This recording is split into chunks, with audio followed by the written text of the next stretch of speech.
안녕하세요. 조직병리에 대해서 설명해 드릴 최윤지라고 합니다. 잘 부탁드립니다. 준비한 컨텐츠에 맞춰서 조직병리가 어떤 것이고, 조직병리가 왜 필요하고, 조직병리를 어떻게 활용해서 결과를 보는지까지 설명을 해 드리겠습니다. 조직병리의 뜻풀이부터 해볼게요. 생물체를 구성하고 있는 단위의 하나로 동일한 기능과 구조를 가진 세포의 집단에 병의 근본적인 이치나 원리를 확인하는 과정입니다. 이게 조직병리라고 하면 단어가 굉장히 낯설고 나랑 전혀 상관없는 실험 기법 중 하나라고 생각할 수 있는데 사실 이게 생각보다 우리 주변에 익숙합니다. 그 의학 드라마에서 갈등 유발 요소로 이런 장면들이 종종 나오지요. 선생님의 질병은 A입니다. 뭐 혹은 검사를 더 해봐야 될 것 같은데 아마도 조직 검사 한 다음에 정확히 말씀드릴 수 있을 것 같아요. 라는 대사가 있는데요. 그럴 때 활용하는 결과가 조직 병리입니다. 그러니까 병원에서 확진이라는 단어 뒤에는 반드시 세포나 조직의 그 병리 데이터가 기반이 되어야 합니다. 근데 우리는 의사도 아니고 여기는 병원도 아니기 때문에 이제 실험 병리에 대해서 또 한 번 더 설명을 드릴 건데요. 그 임상 병리와 실험 병리가 완전히 같을지 비교해 보려고 합니다. 병원에서는 조직의 결과를 확인을 하더라도 무엇 때문에 이 변화가 일어났는지 단번에 알아내기 어렵고 적절한 치료 방법을 찾기 위해서 검사를 하는 거기 때문에 조직 검사 전후로도 많은 검사가 이게 필요합니다. 그리고 그런 검사들 데이터 제일 상단에 조직 병리 결과물로 이제 확진을 하는 건데요. 동물 실험에서의 병리는 실험 병리 혹은 비임상 병리라고 합니다. 그 임상 조직 병리와 이제 단어부터 다르게 사용을 하는 것이죠. 근데 단어가 다르지만 실험 과정과 방법은 동일합니다. 여기에서 다르다고 얘기하는 건 실험의 대상과 목적이 다른 건데요. 동물 실험에서는 최종 단계, 실험 종료 시점이 분명히 존재합니다. 그러니까 어떤 물질에 의해서 어떤 변화가 일어나는지 내가 알고 시작한다는 그 통제된 환경에서 실험을 하기 때문인데요. 조직의 형태학적 결과를 현미경으로 확인하고 평가하는 것이 결국에는 내가 실험실에서 연구했던 이 실험이 동물의 생체 내에서도 동일하게 이루어지는지를 확인하기 위해서 진행을 하는 거기 때문에 이제 가설을 증명하기 위한 과정이라고 생각하시면 됩니다. 그 옆에 보여드리는 건 파라핀 블록 슬라이드 제작 과정인데요. 이게 유니스트에서 보유하고 있는 활용되는 장비와 함께 이렇게 제시를 하였습니다. 이렇게 실험 조직 병리가 그 동물 실험 과정에서 왜 꼭 필요한가? 그 동물이 실험을 진행을 하는 과정에서 나의 상태를 말로 설명해 줄 수는 없죠. 뭐 지금 효과가 어떤지, 뭐 부작용이 있는지, 지금 나의 컨디션이 어떤지를 얘기를 해줄 수는 없습니다. 뭐 암을 유발을 했다면 이 암 조직이 어디에 와 있는지도 사실 알기 어렵거든요. 그래서 우리가 판단하는 것은 간접 지표일 가능성이 높습니다. 행동의 변화나 외관의 변화 이런 것들을 보고 내가 유도한 질병이 정말로 유발되었는지 이제 추측을 하는 거죠. 근데 이런 과정에서 약간 실험 종료 시점을 잡아내는데 오류가 발생할 수 있기 때문에 그래서 조직 병리가 필요한 겁니다. 괴사한 조직은 괴사한 상태로 조직에 남아요. 섬유화된 조직도 그대로 섬유화된 상태로 조직에 보존이 됩니다. 종양을 투약을 했다면, 종양을 유발을 했다면 종양이 실제로 증식을 하고요. 종양 억제 물질을 함께 투약했다면 종양의 크기라도 줄어들었을 겁니다. 이런 식으로 조직의 이 형태가 보존이 되기 때문에 내가 설정한 가설이 맞는지 맞지 않는지 이런 걸 판단할 때 이제 오류를 발생하는 과정을 줄일 수 있는 안전장치 중에 하나라고 생각하시면 됩니다. 그럼 이 조직 병리가 이렇게 슬라이드 뭐 현미경 너머로 본다 정도는 내가 어느 정도 이해를 했는데 이게 정말 좋은 현미경이 있고 그 이 좋은 현미경이랑 뭐 데이터만 있으면 이제 이 조직 병리가 완성일까? 사실은 저는 이걸 해석의 영역에 가깝다고 보거든요. 어떤 결과가 나왔을 때 이게 어떤 건지 우리가 판정을 하긴 해야 되고, 그걸 일련의 어떤 기준으로 정량적 데이터로 분석도 해야 되고, 내가 세운 가설에 맞다고 주장도 하려면 이 해석이 필요하고 의미를 부여해야 합니다. 그럼 이런 해석과 의미는 사실 정확한 실험 과정이 기반이 되어야 가치를 가집니다. 그래서 제가 정확한 실험 과정이 어떤 게 있을지 좀 고민을 해보았는데요. 이런 것들이 있습니다. 뭐 동물 실험에 당연히 숙달된 연구자가 실험을 해야 합니다. 이, 그래야 첫 단추를 잘 꿰는 것이고, 이 결과를 신뢰할 수가 있겠지요. 실험이 끝나고 나서 조직 병리를 하겠다고 마음을 먹었다면 조직 분리부터 제대로 잘 돼야 하고요. 표준화된 조직 병리 실험 과정을 거쳐야 하고, 당연히 고화질 현미경 이미지를 얻어야 이 분석하는 데 어려움이 없습니다. 그리고 제일 중요한 게 내가 세운 가설에 이 조직 병리 결과를 억지로 끼워 맞추지 않을 이 굳건한 마음가짐까지 있으면 금상첨화입니다. 이게 실험이 하나의 퍼즐이라고 한다면 저는 감히 조직 병리가 이 퍼즐의 마지막 조각이라고 이야기를 하고 싶고요. 정말 그 일이 일어났는지 눈으로 확인하는, 정말 증명을 위해서 조직 병리를 이제 동물 실험에서 좀 가치 있게 이제 진행을 할 수 있습니다. 지금까지 조직 병리가 왜 필요한지에 대해서 이렇게 말씀을 드렸으니, 이제부터는 조금 원론적인 이야기인 표준화된 조직 병리 실험 과정에 대해서 소개를 해볼게요. 검체가 제대로 잘 분리가 되었다는 전제하에 고정 단계부터 말씀드립니다. 고정은 조직의 융해나 부패를 방지하기 위해서 하는 건데요. 심장이 뛰고 혈액이 이동하는 동안은 장기가 정상적으로 운영이 됩니다. 그런데 이제 실험을 종료하는 시점에서 동물을 희생을 시키죠. 그러면 심장이 먹고 이제 산소가 포함되지 않는 그때부터는 조직이 서서히 부패를 시작합니다. 그래서 이 부패가 되면서 조직 내에 셀의 영향을 받을 수 있기 때문에 이 과정은 동물 생체에서 분리한 이후에 즉각적으로 시행을 해주는 게 좋고요. 검체를 분리하는 것도 이렇게 몇 가지 장기를 제외하고는 거의 동일하기 때문에 이 경험과 교육을 통해서 어렵지 않게 습득할 수 있습니다. 이 다음은 파라핀 블록 제작 과정에 대해서 설명을 드리기 때문에 조직 처리기를 안내를 할 건데요. 조직은 그냥 단일 구조가 아니고 그 구멍이 숭숭 뚫려 있는 스펀지랑 같다고 생각하시면 돼요. 그러니까 그 구멍 사이사이에 부패를 방지하기 위해서 이미 고정액이 침투가 되어 있지요. 근데 그걸 얇게 썰어서 염색을 해야 하는 과정이 필요한데, 그 고정액에 담겨 있는 채로는 사실 박절이 쉽지가 않습니다. 그래서 그 조직에 비어 있는 공간 사이사이에 파라핀을 밀어 넣어주는 일을 해야 하는데요. 이제 그때 파라핀이 가지고 있는 고유한 성질이 고온에 녹는 것과 대표적인 친유성이라는 겁니다. 물과 파라핀은 전혀 섞이지가 않아요. 그래서 지금 조직 내부에 들어있는 고정액을 빼내주는 디하이드레이션 과정이 필요하고요.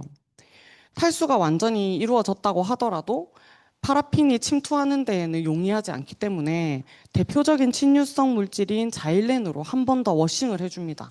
그 과정을 클리어링이라고 하고, 그 다음에 비로소 빈 공간에 파라핀이 들어가는 겁니다. 자일렌과 파라핀은 친유성이기 때문에 잘 섞여서 요 파라핀 인필터레이션이 용이합니다. 이런 과정은 조직 처리기가 알아서 해주는데요. 유니스트에서는 STP120이라는 개방형 조직 처리기를 보유하고 있습니다. 그 다음은 이제 박절을 쉽게 하기 위해서 조직을 이제 지지대 역할을 만들어 주는 거죠. 그 과정을 엠베딩 혹은 포매한다라고 이야기를 하는데요. 틀에 파라핀과 조직을 함께 놓고 단단하게 굳히는 겁니다. 그러면 비교적 경도가 올라가 있기 때문에 박절을 할 때 블레이드랑 만났을 때 조직이 바스라짐이 덜하고 써는데 어려움이 없어요. 그래서 이 과정이 많은 것 같지만 사실 장비를 활용하면 쉽게 습득할 수 있는 부분이 인데 중요한 건 이제 조직 병변 부위를 확인하기 위해서 이제 파라핀이랑 함께 심기 때문에 어떤 조직 모양으로 심을지는 연구자가 고민을 해서 와야 되는 이 전제가 있습니다. 그 다음이 슬라이드를 만드는 마이크로톰 활용 과정인데요. 이 유니스트에서는 RM2호라는 라이카 장비를 이제 보유하고 있습니다. 만들어진 블럭을 이제 얇게 썰어내는 거예요. 이게 빛이 투과를 해야 얇게 썰어내야 빛이 투과를 하고 빛이 투과를 해야 염색이 된 것을 현미경으로 확인을 할 수가 있죠. 그래서 마이크로톰은 얇게 썰어내기 위해서 사용하는 이게 박절이라고 얘기하는데요. 박절할 때 사용하는 장비입니다. 이게 마이, 머리카락의 평균 두께가 보통 100 마이크로미터라고 하더라고요. 마이크로톰으로 만들어내는 박절의 두께는 4 마이크로미터입니다. 머리카락보다 25배 얇은 거니까 이제 우리의 콧바람에도 이 만들어내 놓은 연속 절편인 이 박절이 날아가기도 하거든요. 그래서 그런 이제 섬세한 실험 과정은 교육을 통해서 이제 교정을 할 수 있습니다. 그리고 파라핀이 고온에 녹는 성질이 있다고 말씀드렸잖아요. 그 성질을 활용해서 얇게 썰어낸 리본은 보이시나 이런 식으로 주름이 생기게 되어 있습니다. 그래서 이런 주름을 고온에 녹는 성질을 착안해서 따뜻한 물에 띄웠다가 슬라이드에 부착하고 그 슬라이드를 건조하는 과정까지 필요합니다. 그래서 마이크로톤 외에도 워터베스나 슬라이드 워머가 세트로 구비되어 있어야 합니다. 다음으로는 이게 염색인데요. 모든 과정이 참 중요하지만 염색은 그 중에서도 참 중요합니다. 이게 조직이 이 슬라이드를 제대로 잘 못 만들면 사실 염색이 큰 의미가 없는데 슬라이드까지는 완전하게 잘 만들었는데 염색에서 실수가 있으면 사실 결과를 확인하는 입장에서는 굉장히 슬픈 일이 아닐 수가 없습니다. 이게 조직이 보시면 이게 흉관과 복강에 있는 장기인데요. 이 색깔이 다양하게 있지 않습니까? 하얀색도 보이고 뭐 연어 색깔이라고 하죠. 연한 분홍빛도 있고 젓갈색, 빨간색도 있고 초록색도 있습니다. 이렇게 장기가 가지는 고유한 색깔이 있기는 한데요. 보시는 것처럼 마이크로톰으로 슬라이드를 제작을 하고 나면 이 고유한 색깔이 없어집니다. 워낙 얇게 썰기 때문에. 그리고 육안으로 봤을 때는 이 슬라이드 위에 조직이 붙어 있다는 건 알 수 있고 어떤 조직인지도 구분을 할 수 있지만 사실 현미경으로 보면 전부 다 뿌연색으로 보이기 때문에 구조를 구분하는 게 사실상 어렵습니다. 그래서 이렇게 정말 많은 염색법들이 나와 있는데요. 그 중에서 HNE는 스탠다드 스테이닝, 나머지는 특수 염색으로 분류합니다. 우리는 기본이 중요하니까 이제 스탠다드 스테이닝인 HNE에 대해서 한 번 더 설명을 해보려고 합니다. 헤마톡실린의 H, 에오신의 E를 따서 HE 염색이라고 하고요.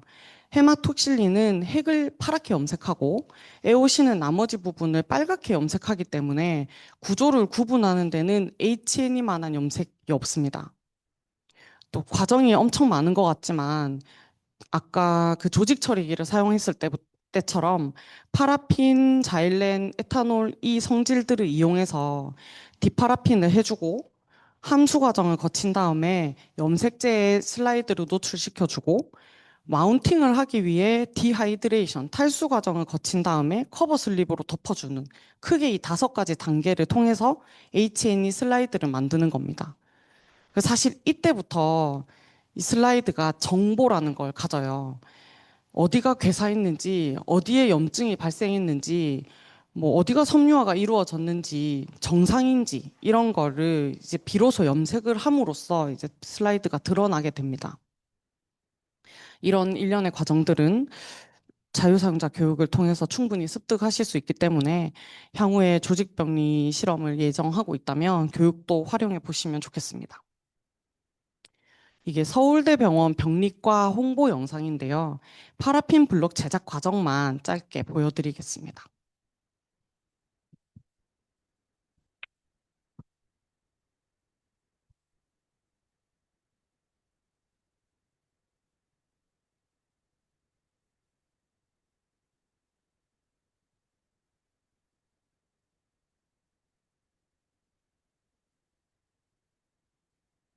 무한 표본으로 만들어진 파라핀 블럭을 얇게 잘라가지고 유리 슬라이드에 얹어서 염색까지 하는 과정을 하는 아닌데 예컨대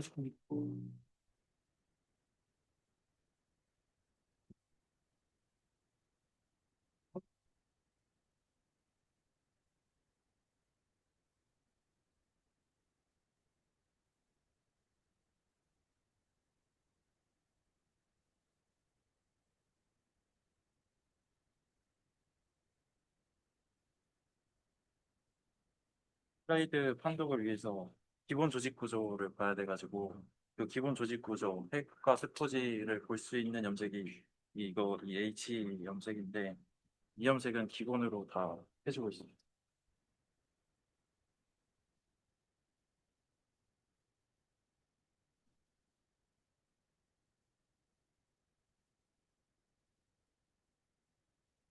핑크색처럼 보이게 염색이 되는데 현미경으로 보면 좀더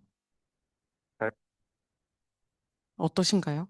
지금까지 설명을 이제 집약적으로 표현한 영상이라서 가져와 봤습니다. 이게 조직 병리가 모든 실험이 다 그렇겠지만 비교적 노동 집약적인 면이 있습니다. 이게 실험에서부터 염색, 검체 분리, 뭐 조직 처리, 염색, 그다음에 해석까지 이제 한 장의 그림을 얻기 위해서 해야 되는 과정이 굉장히 많거든요. 그래서 그런 부분을 실험에 좀 반영을 하고 진행을 하시면 좋을 것 같습니다. 이건 식약처에서 제공하는 공익의 목적으로 제공하는 디지털 이미지 자원에서 가져온 것입니다. 그 동물의 모든 곳에서 블럭을 제작하고 염색을 할 수 있다는 걸 한 장으로 보여드리고 싶었어요. 아까부터 제가 이게 조직병리는 해석을 하는 거다. 슬라이드를 그냥 보는 게 아니고 의미를 부여하는 거다라고 여러 번 말씀드렸지 않습니까? 이게 슬라이드 검체를 분리했을 때부터 염색까지 어떠한 하자도 없다는 전제 하에 해석을 하는 거거든요. 이게 숙달된 연구자가 실험을 진행을 해도 이제 휴먼 에러가 생길 수도 있습니다. 그래서 그런 과정을 알티팩트, 인공물이라고 얘기를 하는데요. 임상에서든 조직 실험 병리에서든 슬라이드만 딱 보고 이건 어떤 알티팩트가 발생해서 이런 결과물이 얻어졌어요라고 단정 지을 수는 없습니다. 전후 사정을 다 봐야 되기 때문에 사실은 연구자만이 알고 있거든요. 내가 거기에서 이런 실수를 해서 이런 결과가 나왔을 것 같다라고 추정을 할 수 있는 거죠. 그, 이- 많이 발생할 수 있는 알티팩트들 중에 시간 관계상 여러 가지가 있지만 그 중에서 몇 가지만 골라서 이제 소개를 해보려고 합니다. 이게 슬라이드를 잘 보시면 제가 이제 빗금으로 이제 기준선을 해놨는데요. 이게 비스듬하게 이렇게 조직이 일정하게 갈라져 있는 것이 보입니다. 여기는 세로로 훨씬 더 두껍게 갈라져 있죠.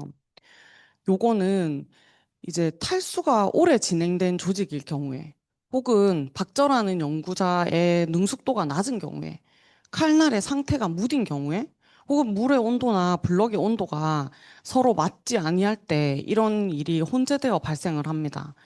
어떠한 한 원인에 의해서 이런 일이 벌어졌다라고 판단하기는 어렵기 때문에 여러 가지를 놓고 봐야 하는데요. 대체적으로 이런 현상은 미숙한 박절인 경우가 많고 또 알코올 기반 고정액에 장기간 조직이 노출되어 있을 때 탈수가 많이 진행되어 이렇게 조직이 바스라지는 것처럼 보이는 경우가 있습니다. 그래서 이런 거는 10% MBF라고 얘기하는 인삼료 완충용액을 기반으로 한 포르말린을 사용하고 이제 박절의 숙련도를 올리는 것으로 이제 타파할 수 있습니다. 그리고 이거는 이제 여러 가지에 의해서 이런 현상이 종합적으로 나타나는데요. 옆에 써져 있지만 부족한 고정, 미숙한 박절, 블록에나 칼날의 이물질, 불충분한 파라핀 제거 등으로 이런 현상이 벌어집니다. 하나씩 설명을 드리면 여기 약간 여기는 약간 보라색인데 여기는 약간 청색처럼 연하게 염색이 되어 있지 않습니까? 마찬가지로 여기에서도 이 부분에 비해서 여기가 빛을 쪼인 것처럼 연하게 염색이 되어 있습니다. 이런 건 보통 박절이 미숙한 경우도 있지만 슬라이드 자체에서 염색을 하는 과정에서 불충분한 파라핀 제거, 디파라핀이 완전히 되지 않았을 때 염색이 얼룩덜룩하게 생기는 현상입니다. 그래서 사실 이렇게 된 거는 마운팅을 하고 난 다음에 염색이 완료된 다음에 현미경으로 찍어야만 볼 수 있기 때문에 내가 실험을 할 때 이제 전 과정을 좀 완전하게 해주는 것이 중요합니다. 그리고 요렇게 두껍게 보이는 요 선은 조직이 접힌 건데요. 파라핀이 고온에 녹는 성질을 착안해서 물에 띄웠다가 슬라이드에 부착하는 과정에서 이 부분은 좀 완화를 할 수 있습니다. 물에 띄우는 온도를 조금 올리거나 물에 띄우는 시간을 조금 더 늘리면 좋은데요. 근데 그게 또 과할 경우에는 이런 식으로 이제 슬라임을 쫙 늘여놓은 것처럼 조직이 벌어지기도 하기 때문에 그 온전한 타이밍을 찾는 것이 굉장히 중요합니다. 그래서 요거는 이런 아티팩트들은 역시 숙련도를 전체적으로 높여서 이제 가능성을 좀 줄이는 이런 것들이 발생할 가능성을 줄이는 것이 중요하고요. 이런 걸 보시면 여기 이렇게 구멍이 뽕뽕 나 있지 않습니까? 이걸 공포가 생겼다라고 이야기를 하는데 사실 이 슬라이드만 딱 봤을 때는 이게 병변이라고 착각할 수 있어요. 그래서 셀로스가 일어났고 에팝토시스로 인해서 조직이 떨어져 나간 겁니다. 라고 이야기를 충분히 할 수 있습니다. 그렇지만 이게 논문에서 이게 아티팩트만을 일부러 만들어서 선별해 놓은 논문에서 가져온 거기 때문에 이게 블록이나 칼날의 이물질에 의해서 파여져 나온 거라고 이제 추정을 할 수 있는 것이죠. 그래서 오류가 발생할 수 있는 가능성이 많기 때문에 아티팩트들은 어떤 것이 벌어지는지 경험치를 쌓는 게 정말 중요합니다. 그리고 이건 산화된 포르말린과 혈액이 만나서 포르말린 피그먼트라는 것을 형성을 하는 건데요. 이게 산화된 포르말린과 혈액이 만나면 이렇게 갈색 이물질을 만들어냅니다. 요거는 신선하게 파라포르말데하이드를 제조를 하거나 아까 말씀드렸던 그 뉴트로 버퍼드 포르말린, 인삼용 완충용액을 기반으로 한 이 포르말린을 사용했을 때 이런 과정을 줄일 수 있습니다. 그래서 요즘에는 이런 현상은 많이 벌어지지 않는데요. 그래도 간혹 가다가 슬라이드에 전체적으로 산재되어 있듯이 까만 점점이가 나왔다면 그건 이게 포르말린 피그먼트라고 생각해 주시면 됩니다. 그래서 이 상황이 벌어졌을 때는 이걸 어떻게 수습할 방법이 없기 때문에 사실 고정 과정에서부터 잘못된 거니까 실험을 다시 해야 되는 불상사가 벌어질 수도 있으므로 이제 모든 단계를 좀 신경을 써주시면 좋습니다. 또 마지막으로 염색을 하고 슬라이드를 이제 촬영을 할 때 유독 초점이 맞지 않는 경우가 있어요.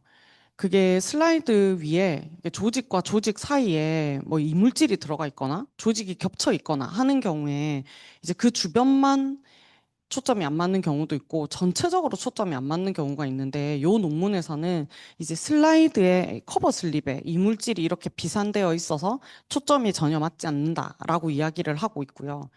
이렇게까지 많이 오염되어 있지는 않지만 그래도 마운팅을 할 때 우리는 구매해서 쓰는 거기 때문에 커버 슬립이 깨끗할 거라고 생각을 하는데 빛에 이렇게 비춰보면 먼지가 생각보다 많이 묻어 있습니다. 정전기 때문에.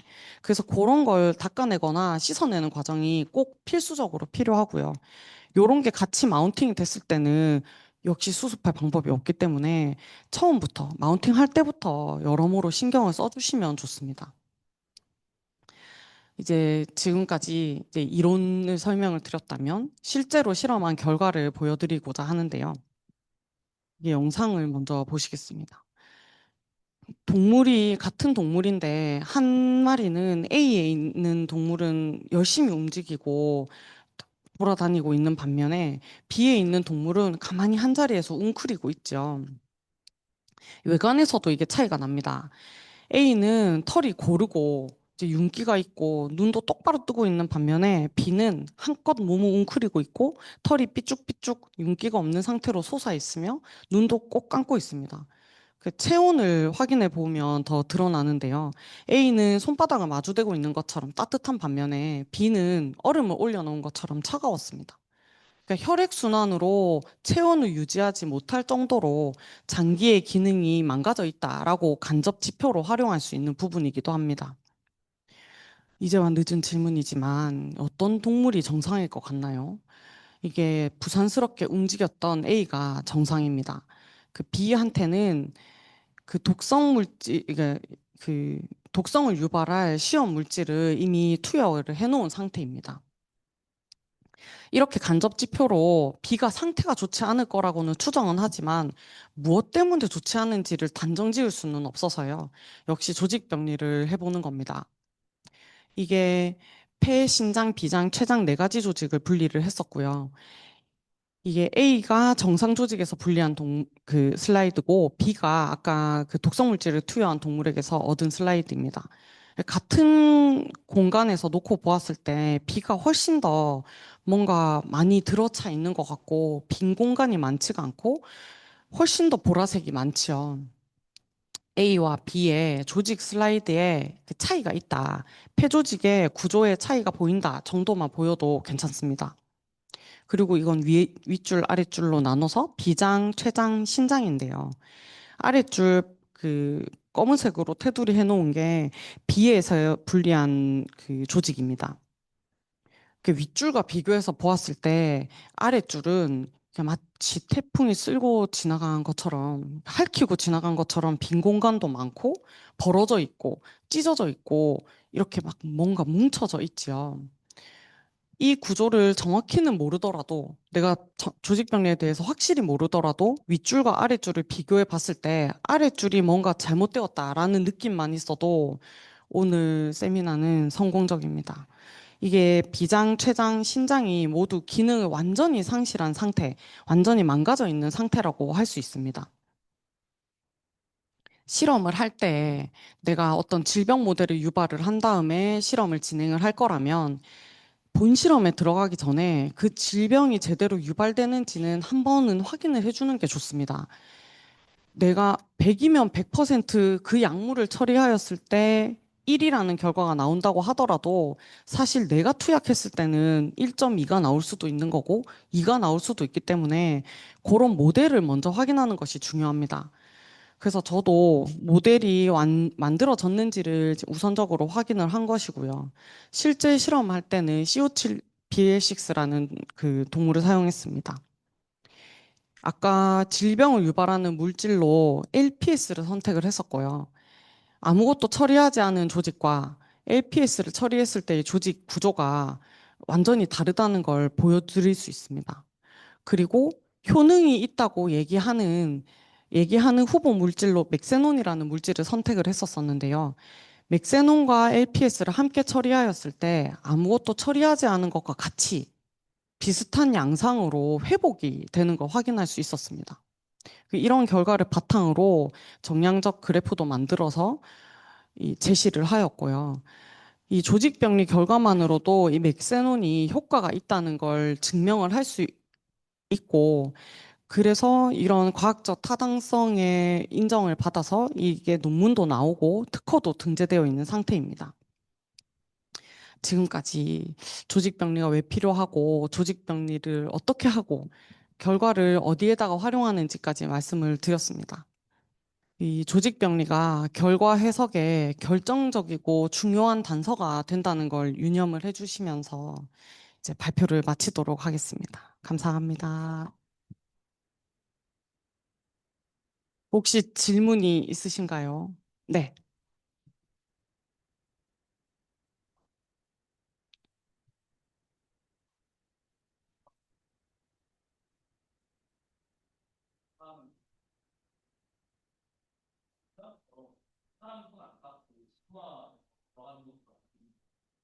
실험실에 거의 사람이 함께 안 되는 좀 자동화 가능한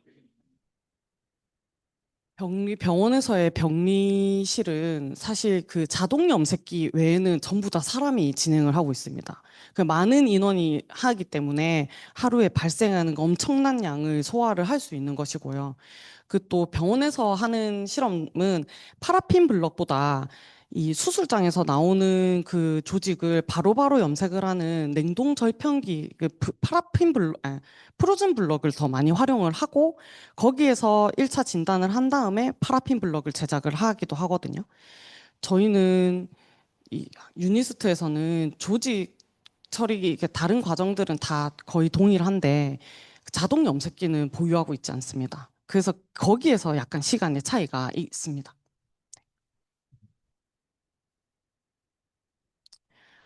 없으시면 발표를 마치도록 하겠습니다.